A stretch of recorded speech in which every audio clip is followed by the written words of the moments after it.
The PLCS heads to the Brickyard for the running of the Brickyard 200 here at Indianapolis Motor Speedway as Daniel Suarez leads the field to the green flag.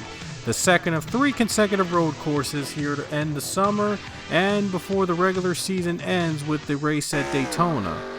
Here are some of the foreign-born drivers in this field today. Brody Koschecky is in the 33 running for Richard Childress Racing. He's racing alongside his rival from Supercars, Shane Van Gisbergen in the number 91 Trackhouse machine. These two have had a lot of success in Supercars, and SVG has done a couple cup races before today. So it's the first time these two rivals face each other in the United States. And the 88 car is driven this weekend by Ricky Taylor, the brother of Jordan Taylor. The Taylor brothers are successful IMSA drivers over running supercars touring around the United States. These two ran against each other last week at Road America when Jordan was the 42 driver for the weekend. There's the 42 and now it's being driven by Mike Rockenfeller, who drove the Garage 56 entry last week at Road America. Another one of the foreign-born drivers in this field, the 67 of Kamui Kobayashi, a former Formula One driver from Japan, and is now making his Cup Series debut running for 2311 in the number 67 Toyota. And he's also loving the stock car thing, and he hopes to do more down the line in this season or maybe even next season. Anyway, the 91 of Shane Van Gisbergen is getting a challenge from Christopher Bell. The 20 goes by him for a position. Bell clears the number 91 of SVG, and now the 20 looks to climb up into the rankings in addition to getting a win this season in 2023. The 99 car Daniel Suarez hopes to get on the board with a win as he takes stage 1 at Indianapolis. Again, there are no cautions during stage breaks here on road courses, and there'll be no cautions during stage breaks at Watkins Glen next weekend as well. There you see a battle side by side with Michael McDowell getting by Chase Elliott. That is for second position. And now the 34 takes the second spot. And we have our first caution of the day occurring just 2 laps after the end of stage 1 as the 16 car AJ Allmendinger goes up in smoke and stalls on the track. Very surprising that 2 races in a row Allmendinger had to retire early, especially on road courses, which is usually his expertise. But the 16 car is once again done for the day, and they finished the race before the end of it for the second week in a row. And there you see, bad start for the 99 car, and the 34 takes advantage and takes the lead from Daniel Suarez.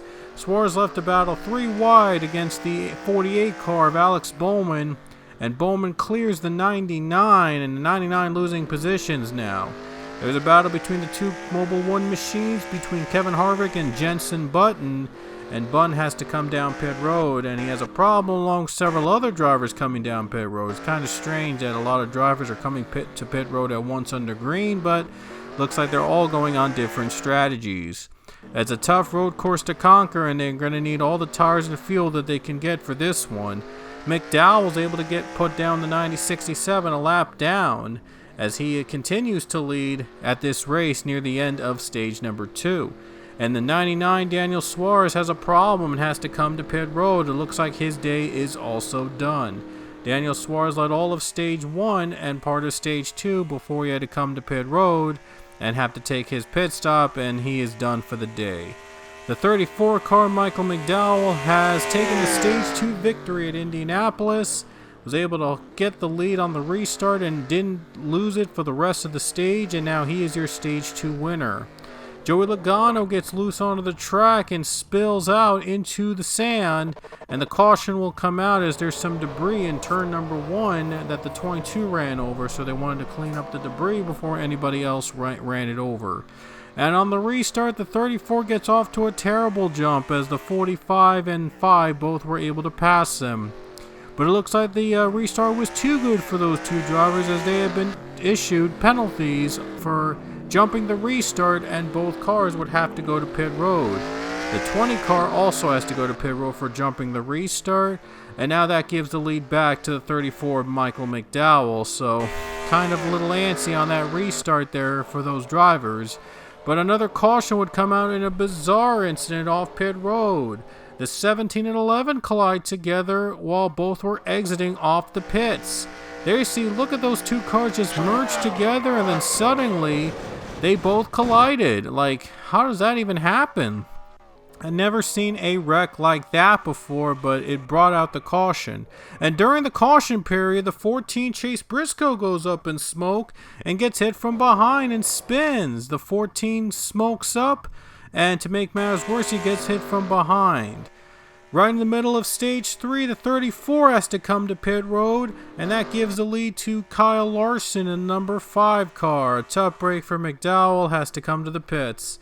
Not much action until 3 laps to go when Kyle Larson comes down to the pits from the lead.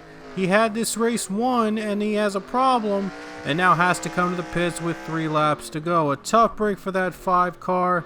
Was on the verge of a victory at the Brickyard, trying to dominate in stage 3 to win, but it just didn't happen today. White flag comes out for the 19 Martin Truex Jr. as he is your leader on the last lap. There were some passes back and forth, but not much in the top 10. I know it wasn't really a fun race to watch here at Indianapolis, but they're rumored to be going back to the Oval next season in hopes of bringing the Brickyard 400 back. So if the Oval does come back next season, we kind of won't miss the road course, because there really wasn't much to show off from this race anyway. There really wasn't a lot of passing between the leaders and the drivers in the middle and even in the back.